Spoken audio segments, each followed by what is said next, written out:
Hello, my name is Yiqi. Today I'm going to talk about Steelcase in China. First, I will talk about China, its trade policies, and regulations. Then I will move on to Steelcase. The foreign exchange rate risk in China comes from two things. The first, the tight regulations on the trade of RMB, that's the Chinese currency, and then the lack of liquidity. With the lack of liquidity, there is a lack of accurate pricing, and executing trades become more difficult.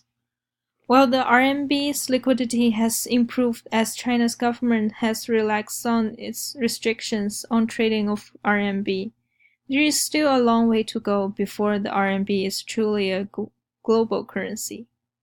And while there are still tight regulations on the trade of RMB, with complex policy in place, numerous companies turn to the RMB in order to conduct their business with companies in China.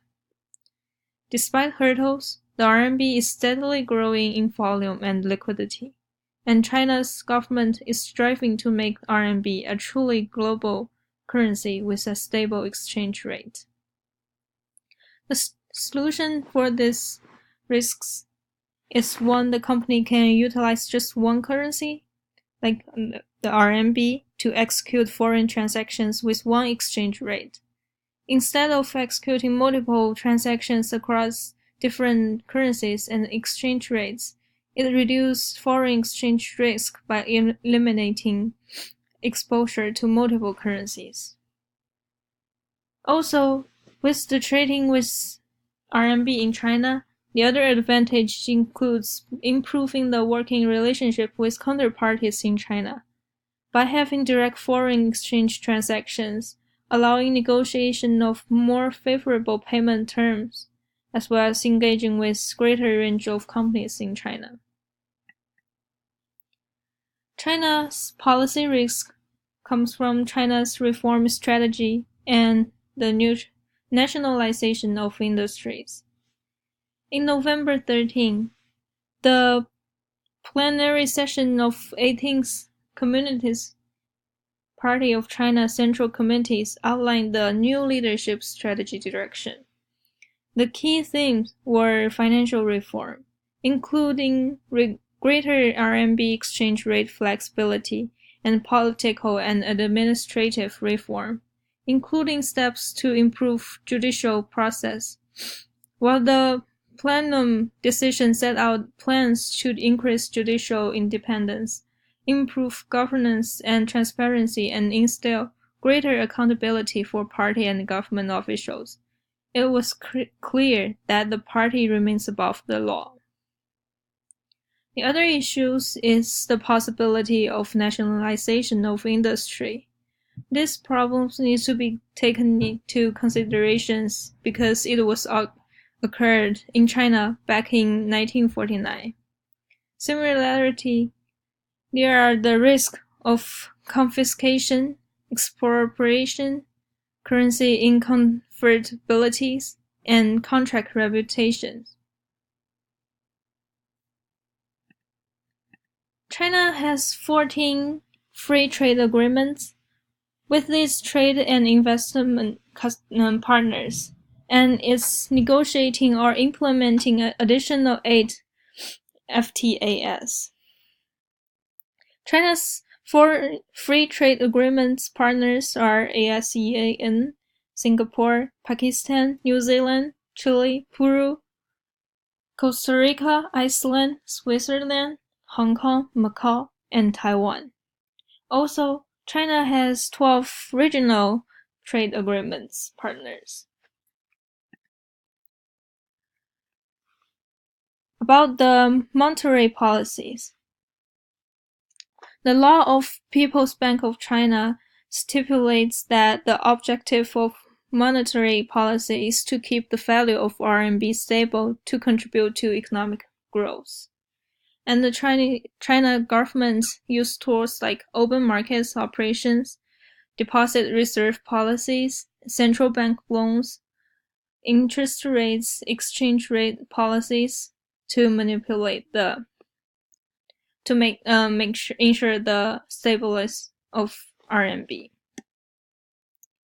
Also, official moves towards internationalization of the RMB has led to the growth of offshore RMB market based in Hong Kong.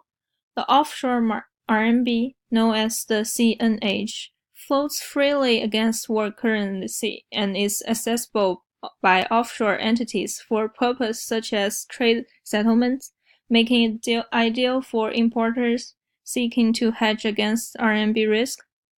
Therefore, business can use CNH-denominated foreign exchange risk management tools such as FX options, forward contracts, or non-deliverable forwards to smooth out currency fluctuation and reduce the risk of loss. This picture shows the dollar exchange rates of RMB in past 5 years. The rate of RMB to USD is fluctuated within $1 range in 5 years. This would strongly affect the international business trades between China and other countries. This picture shows the balance of payments in China. China's current account surplus narrowed sharply to USD 54.6 billion in the fourth quarter of 2018, from USD 62.3 billion in the same period of 2017.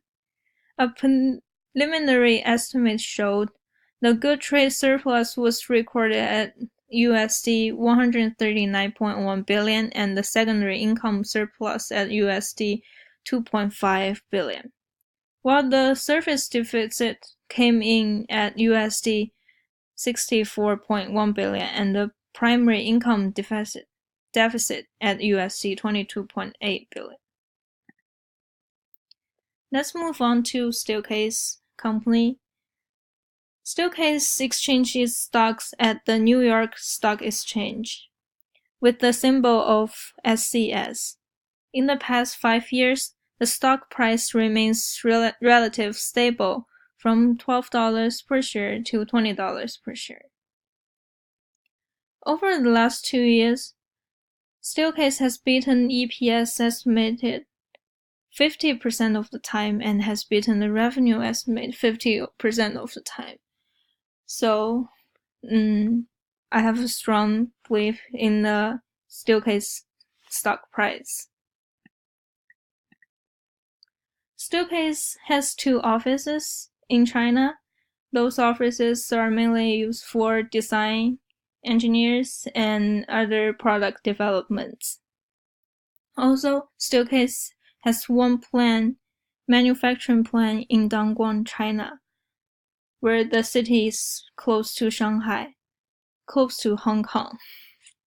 Also, Steelcase has 15 showrooms and dealer offices to present their products to customers. Those manufacturing plants, showrooms, dealer offices allows Steelcase to do business with China as well as the Southeast Asian customer. The growth opportunity of Steelcase, I list 3 points. The first one is the growing office furniture market in Asia. With Steelcase open factory and offices in China, it allows Steelcase set a foot in the door of a growing market. China and Asia has large potential of future office furniture market, and having a factory over there represents a huge market opportunity for Steelcase. It would be impossible to do any kinds of meaningful business if the company does not have a presence there. Furniture from Chinese plants is aimed at the Asian market, where the cost could not be matched if the products shipped from the West Michigan. Second point is China is improving judicial process and government transparency. And this would definitely help foreign companies in China and give them more protections with laws and regulations. Finally, RMB is trying to be an international currency that would protect company from losses by using multiple currencies, and the fluctuations of RMB will be reduced. So that's all. Thank you very much for listening.